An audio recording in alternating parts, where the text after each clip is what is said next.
السلام علیکم ورحمۃ اللہ وبرکاتہ۔ امید ہے آپ سب احباب خیریت سے ہوں گے۔ پاکستان ہی نہیں بلکہ پورے عالم اسلام کی ایک بڑی ہی مشہور شخصیت، بڑی ہی معروف شخصیت، ہر شعبہ زندگی کے ساتھ جڑے ہوئے لوگ ان سے بڑی محبت کیا کرتے تھے۔ محبوب الصالحین حضرت مولانا پیر حافظ ذوالفقار احمد نقشبندی رحمۃ اللہ علیہ، جو اس دنیا سے رخصت ہوئے اور اپنے پیچھے لاکھوں مریدین کو چھوڑ کر چلے گئے۔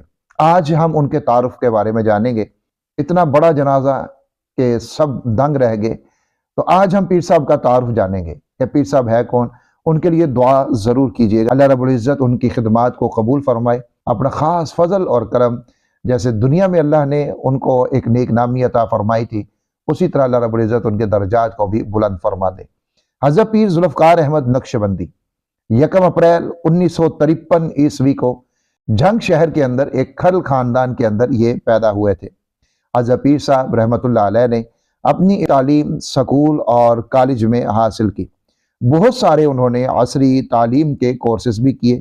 1972 میں آپ نے BSc الیکٹریکل انجینئرنگ کی ڈگری حاصل کی اور پھر اسی شعبے کے ساتھ وابستہ ہوئے، اور پھر اسی شعبے میں آپ پرموشن پاتے ہوئے چیف الیکٹریکل انجینئر بھی بنے۔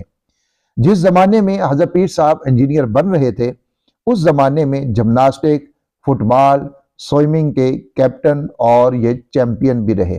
ابتدائی دینیات کی کتابیں، فارسی عربی کی کتابیں یہ بھی آپ نے پڑھی، اور آپ نے قرآن مجید کو حفظ بھی کیا۔ آپ لاہور یونیورسٹی میں بھی زیر تعلیم رہے، اور پھر ان کا تعلق سید زوار حسین شاہ رحمۃ اللہ علیہ ان کے ساتھ ہوا۔ سید زوار حسین شاہ رحمۃ اللہ علیہ یہ نقشبندیہ سلسلے کے ایک بہت بڑے صاحب نسبت بزرگ تھے۔ حضرت پیر ذوالفقار احمد نقشبندی رحمۃ اللہ علیہ نے پیر سید زوار حسین شاہ صاحب سے مکتوبات مجدد الفسانی سبقاً آپ نے ان سے پڑھی۔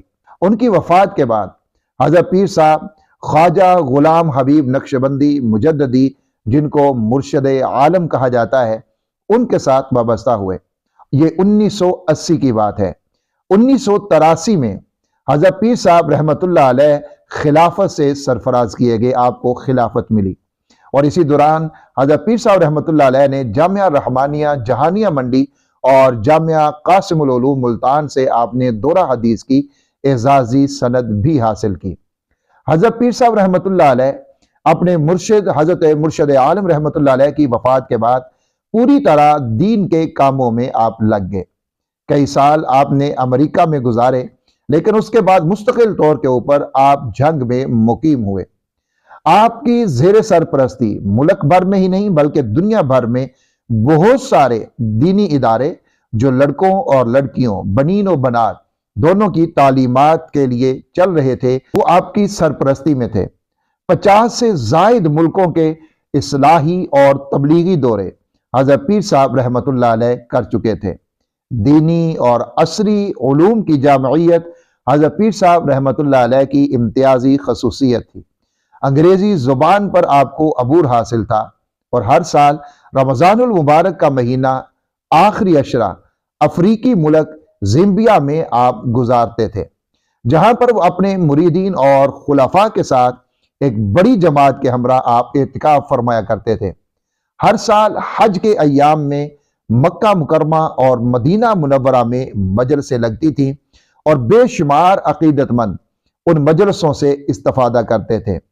گویا حضرت پیر صاحب رحمۃ اللہ علیہ کی زندگی ایسی تھی کہ سال کے 12 مہینے آپ کا فیض جاری رہتا تھا، اور آپ مہد الفقیر الاسلامی جھنگ کے بانی بھی تھے۔ 2011 میں حضرت پیر صاحب رحمۃ اللہ علیہ نے ہندوستان کا سفر بھی کیا۔ حیدرآباد دکن میں عیدگاہ، بلالی، منصب، ٹینک اور چنچل گوڈا جونیئر کالج میں کئی منظم پروگراموں میں آپ نے خطاب کیا۔ انہوں نے دارالعلوم دیوبند کی مسجد رشید اور دارالعلوم وقف دیوبند کے پروگراموں میں بھی خطاب فرمایا۔ دسمبر 2018 میں حضرت پیر صاحب رحمۃ اللہ علیہ نے فرمایا کہ عقیدہ ختم نبوت کے خلاف سازشیں امت مسلمہ کے لیے لمحہ فکریہ ہیں۔ قادیانیوں کو ملکی آئین اور قانون کا پابند بنایا جائے۔ حضرت پیر صاحب رحمۃ اللہ علیہ کے پوری دنیا میں خلفاء موجود ہیں، پاکستان اور اسی طرح انڈیا کے اندر بھی آپ کے خلفاء موجود ہیں، جن میں حضرت مولانا خلیل الرحمن نعمانی بہت بڑے جید عالم دین ہیں۔ ایران کے اندر بھی آپ کے خلفاء ہیں۔ حضرت پیر صاحب رحمۃ اللہ علیہ نے کئی ایک کتابیں بھی تحریر فرمائی ہیں اور آپ کے خطبات کے اوپر مشتمل لمبا سلسلہ بھی موجود ہے، جو کہ بہت سارے علماء اور خطباء کے لیے بہت ہی زیادہ رہنمائی کا ایک ذریعہ ہے۔ حضرت پیر صاحب رحمۃ اللہ علیہ سے جڑے ہوئے لوگ پوری دنیا کے اندر موجود ہیں اور لاکھوں کی تعداد میں لوگ موجود ہیں، اور سلسلہ نقشبندی کے یہ بہت بڑے بزرگ تھے، اور آپ کی وفات 14 دسمبر 2025 میں ہوئی۔ حضرت پیر صاحب رحمۃ اللہ علیہ کے جانے سے وہ خلا پیدا ہوا ہے کہ جو شاید سلسلہ نقشبند کے لیے ہی نہیں بلکہ عالم اسلام کے لیے بھی ایک بہت بڑا خلا ہے۔ بہرحال موت برحق ہے، ہر ایک نے جانا ہے اور سبھی نے جانا ہے، لیکن اب سوال یہ ہوتا ہے کہ کیا جانے کے بعد لوگ اس کے بارے میں کیا نظریہ رکھتے ہیں، اور اپنی زندگی میں وہ کون سے ایسے کام کر کے گیا ہے جانے والا کہ جس کے کام اس کے مرنے کے بعد اس کے لیے صدقہ جاریہ بنتے ہیں یا پھر گناہ جاریہ بنتے ہیں۔ حضرت پیر صاحب رحمۃ اللہ علیہ نے پوری زندگی اللہ اور اللہ کے نبی کی اتباع تابعداری میں، سنت میں، لوگوں کو اللہ کے ساتھ جوڑنے میں، ان کو گناہوں سے نکال کر نیکی کے اجالے میں لانے میں گزار دی، اور ایک نہیں لاکھوں لوگ آپ کے ساتھ جڑے، اور بہت سارے لوگ جو گناہوں کے راستے پہ چل رہے تھے لیکن پیر صاحب رحمۃ اللہ علیہ کی بدولت، ان کی نسبت سے وہ نیکی کی راہ کے اوپر آئے۔ تو یہ یقیناً وہ صدقہ جاریہ ہے جو حضرت پیر صاحب کر کے گئے ہیں، اور ہمیں بھی ایسی ہی زندگی گزارنے کی کوشش کرنی چاہیے جیسے حضرت پیر صاحب رحمۃ اللہ علیہ کی، کہ مرنے کے بعد دنیا میں ان کی مثال اگر کوئی دے تو وہ نیکی کی مثال دے، برائی کی نہ دے، گناہ کی نہ دے، کسی غلط کام کی نہ دے کہ اس نے فلاں غلط کام کیا، یا فلاں غلط کام کی اس نے داغ بیل ڈال دی، یا فلاں غلط کام اس نے لوگوں کو سکھا دیا، بلکہ ایسی مثال کوئی دے کہ اس بندے کی وجہ سے میں گناہوں سے نکل کر نیکیوں میں آ گیا، اس بندے کی وجہ سے میں اچھائی کے راستے کے اوپر چلا۔